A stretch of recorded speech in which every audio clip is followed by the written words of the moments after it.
Finally আচারগুলো ready হয়ে গেছে। দেখতে মাশাআল্লাহ অনেক ভালো লাগতেছে। এভাবে আপনারা আচার বানাবেন, খেতে অনেক মজা লাগবে। তো এই যে চলে আসলাম আমের ঝুরি আচার, যেগুলো আমি শুকিয়ে রেখেছিলাম। আম্মু চলে এসেছে আচার বানিয়ে দিবে। তেজপাতা এবং শুকনা মরিচও কেটে নিয়েছে। এপাশে আম্মু দেখি অনেক সকালে উঠে পেঁয়াজও কেটে নিয়েছে। তো এগুলো দিয়ে আম্মু আচার বানাবে। দেখতে থাকেন আচারটা কেমন। হ্যালো ভিউয়ার্স, আসসালামু আলাইকুম। কেমন আছেন সবাই? আশা করছি ভালো। চলে আসলাম আর একটা নতুন ভিডিও নিয়ে। এখানে ধনিয়া, গোটা সজ, মহুরি সব ধরনের মশলা ভেজে নিয়েছি। এই যে আমি ব্লেন্ডারে গুঁড়ো করে নিয়েছি। তারপরে এপাশে আম্মু দেখি পেঁয়াজটা সরিষার তেল দিয়ে একটু গরম করে নিচ্ছে, তাহলে কাঁচা ভাবটা চলে যাবে। আর এইখানে আম্মু একটা গামলার মধ্যে আচার নিয়েছে, তার মধ্যে ঝুরি করা আম নিয়েছে, তার মধ্যে নিয়েছে আপনার তেজপাতা, শুকনো মরিচ এবং ওই ভাজা গরম মশলাগুলো নিয়েছে। আর এখানে সরিষাটা বেটে দিয়েছি, আম্মু সরিষাও অ্যাড করে দিয়েছে। তারপরে এই যে পেঁয়াজটা ঢেলে নিচ্ছে, এখানে ভালো করে মাখিয়ে নিবে। পেঁয়াজটা গরম ছিল, তাই আম্মুকে আমি বললাম যে তুমি খুন্তিটা দিয়ে নাড়াচাড়া করো, কারণ হাতে তাপ লেগে যেতে পারে। তো ভিডিওটি যদি ভালো লেগে থাকে আমার পেজটি ফলো করে দিবেন, আর ইউটিউব থেকে দেখলে প্লিজ আমার চ্যানেলটি সাবস্ক্রাইব করে দিবেন। তো ভিডিওটিকে কোথা থেকে দেখেছেন সেটাও একটু জানাবেন। গরমের জন্য আম্মু এই যে খুন্তি দিয়ে নাড়াচাড়া করে নিচ্ছে, কারণ গরম পেঁয়াজ হাতে লাগলে তো পুড়ে যাওয়ার সম্ভাবনা আছে।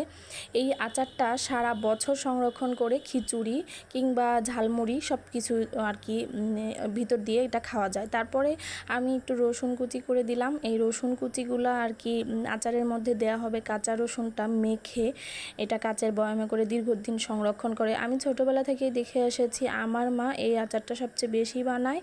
এইটা খিচুড়ির সাথে খেতে সবচেয়ে বেশি ভালো লাগে। কে কে এই টক আম ঝুরি করে শুকিয়ে আচার বানান, আপনাদের কোন এলাকায় বানান সেটাও আমাকে কমেন্ট করে জানাবেন। তো এই যে তেল কম হয়েছিল, আমি আরেকটু তেল ঢেলে দিলাম আম্মুকে। আর আচারগুলো দেখে তো আমার এখনই জিভে জল এসে যাচ্ছে, কারণ এগুলো খিচুড়ি দিয়ে খেতে মাশাআল্লাহ অনেক ভালো হবে। তারপরে এই যে দিয়ে দিলাম সাদা ভিনেগারটা, এটাকে অনেকে সিরকা বলে থাকি। এটা ছিল একটা সাদা ভিনেগার দিলে দীর্ঘদিন পর্যন্ত আচারটা সংরক্ষণ করে রাখলে ভালো থাকে, আচারটা নষ্ট হয় না। আম্মু নিয়ে এসেছে রাঁধুনির একটা ভিনেগার, হোয়াইট ভিনেগার ছিল এটা দিলে আপনি 1 বছর 2 বছর পর্যন্ত আচার সংরক্ষণ করতে পারবেন। তারপরে এই যে পাঁচফোড়নের মশলাগুলো আমি নিয়েছি ভেজে, এটা আম্মুকে পিষে দিয়েছি। আম্মু পাঁচফোড়নটা লাস্টে দিয়ে দিবে, এটার অনেক সুন্দর একটা সেন্ট আসে। এগুলো আরও একটু ভালো করে হাত দিয়ে মাখবে, এটা নাকি অনেকক্ষণ পর্যন্ত মাখতে হয়।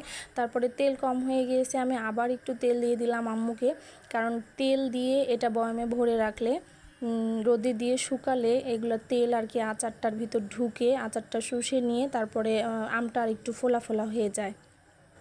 তো এই যে আম্মু এগুলো সুন্দর করে ভরে নিচ্ছে বয়ামে। এই সবগুলো বয়ামে আচারগুলো ভরে নিয়ে যখন রোদ উঠবে তখন রোদে দিব। এখন আপাতত বৃষ্টি আছে তাই একটু রোদে দিতে পারতেছি না। যখন রোদ উঠবে তখন রোদে দিব। এটা আপাতত বাইরেই আমরা কন্টিনের মুখটা খোলা রেখে, বয়ামের মুখগুলো খোলা রেখে রেখে দিব। তো এই দেখেন ফাইনালি কি সুন্দর একটা চেহারা হয়েছে আমের আচার, অনেক সুন্দর হয়েছে মাশাআল্লাহ। বয়ামের নিচ দিয়ে তেল পড়ে যাচ্ছিল, তাই আমি এগুলোকে আর কি রেখে দিলাম একটা গামলার মধ্যে। এখন রোদের জন্য অপেক্ষা করতেছি, কারণ বাইরে প্রচুর বৃষ্টি হচ্ছে। রোদ হলে আমি আচারগুলো রোদে দিয়ে দিব। তো কে কে এইভাবে আচার সংরক্ষণ করেন? এই আচারটা আমি রোদে দিয়ে নর্মাল ফ্রিজে প্রায় 1 বছর থেকে 1.5 বছরের মতো সংরক্ষণ করে খেতে পারি। তার চেয়েও বেশি সময়ে আচারটা খাওয়া যায়। এটা আমার মায়ের হাতের আচার, এটা স্বাদই অন্যরকম, তাই না? মায়ের হাতের জিনিসের স্বাদই অন্যরকম। আজকের ভিডিও এখানেই শেষ করে দিব। পরবর্তীতে নতুন কোনো ভিডিও নিয়ে হাজির হব। ততক্ষণ পর্যন্ত সবাই ভালো থাকবেন, সুস্থ থাকবেন। আল্লাহ হাফিজ সবাইকে।